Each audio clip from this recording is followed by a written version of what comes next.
पुराने समय की बात है। आनंदपुर नाम के गांव में तनवीर नाम का एक मेहनती आदमी रहता था। उस वर्ष गांव में भयंकर सूखा पड़ गया, खेत बंजर हो गए और लोगों के सामने रोजी रोटी का संकट खड़ा हो गया। काम की तलाश में तनवीर गांव छोड़कर सूर्यगढ़ नाम के दूसरे गांव पहुंचा। वहां उसकी मुलाकात एक अमीर किसान समीर साहू से हुई। समीर साहू ने तनवीर से कहा, मेरे पास 40 गायें और 60 भैंस हैं। अगर तुम उनकी देखभाल कर सको तो मैं तुम्हें तनख्वाह और खाना दूंगा। ठीक है, मैं काम करने के लिए तैयार हूँ। अब तनवीर हर रोज सुबह से शाम तक पूरी ईमानदारी और मेहनत से काम करता और पशुओं की सेवा करता। उसकी लगन देखकर समीर साहू बहुत खुश हुआ और कुछ समय बाद उसकी तनख्वाह भी बढ़ा दी। सालों की मेहनत से तनवीर ने कुछ पैसे जमा कर लिए और अपने लिए एक छोटी सी झोपड़ी बनवा ली। लेकिन गांव में चोरी की घटनाएं बढ़ने लगी।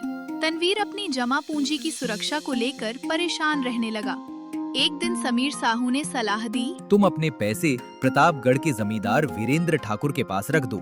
लोग कहते हैं कि वो बहुत ईमानदार आदमी है। तनवीर को बात सही लगी। वह वीरेंद्र ठाकुर के पास गया और अपनी जमा पूंजी लगभग 5,800 रुपए उनके पास सुरक्षित रखने के लिए दे आया। 2 वर्ष बीत गए। अब तनवीर अपनी जमीन खरीदकर खेती शुरू करना चाहता था। वह अपने पैसे लेने जमींदार के पास पहुंचा, लेकिन वीरेंद्र ठाकुर ने उसे पहचानने से ही इनकार कर दिया। उन्होंने कहा, कौन हो तुम? क्या तुम्हारे पास कोई सबूत है कि तुमने मुझे पैसे दिए थे? तनवीर के पास कोई सबूत नहीं था। उसने बहुत विनती की, ठाकुर साहब, मुझे मेरे पैसे दे दीजिए। मैं बहुत गरीब हूँ, मुझ पर रहम करिए। लेकिन जमींदार ने न केवल पैसे लौटाने से मना कर दिया, बल्कि अपने आदमियों से उसे पिटवा भी दिया।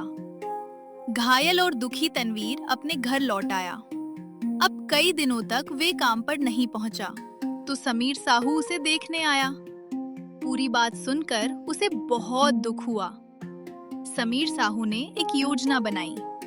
अगले दिन वे एक बड़ा संदूक लेकर वीरेंद्र ठाकुर के पास पहुंचा।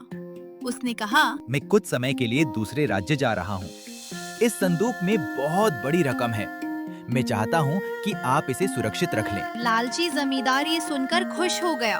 उसे लगा कि इस बार उसे बहुत बड़ी रकम मिलने वाली है। उसी समय तनवीर वहाँ पहुँच गया। वीरेंद्र ठाकुर उसे देखकर तुरंत बोला, अरे तनवीर, मैं तो तुम्हें ढूंढ ही रहा था। लो, अपने पूरे 5,800 रुपए वापस ले जाओ। उस दिन गलतफहमी हो गई थी। तनवीर अपने पैसे लेकर चला गया। तभी समीर साहू का नौकर वहाँ आया और बोला, मालिक, अब आपको कहीं जाने की जरूरत नहीं है। जिन व्यापारियों से मिलने आप बाहर जा रहे थे, वह खुद सूर्यगढ़ आ रहे हैं। ये सुनते ही समीर साहू ने कहा, ये तो बहुत अच्छी बात है। अब मुझे अपना संदूक किसी को देने की जरूरत नहीं। वह अपना संदूक लेकर वहाँ से चले गए।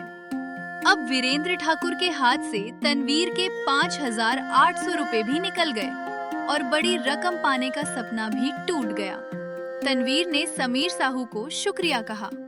समीर साहू मुस्कुराकर बोला, जो आदमी मेहनत और ईमानदारी से कमाता है वो हमेशा कामयाब होता है। ईमानदारी और मेहनत का फल हमेशा अच्छा मिलता है, जबकि लालच इंसान को आखिर में नुकसान ही पहुंचाता है।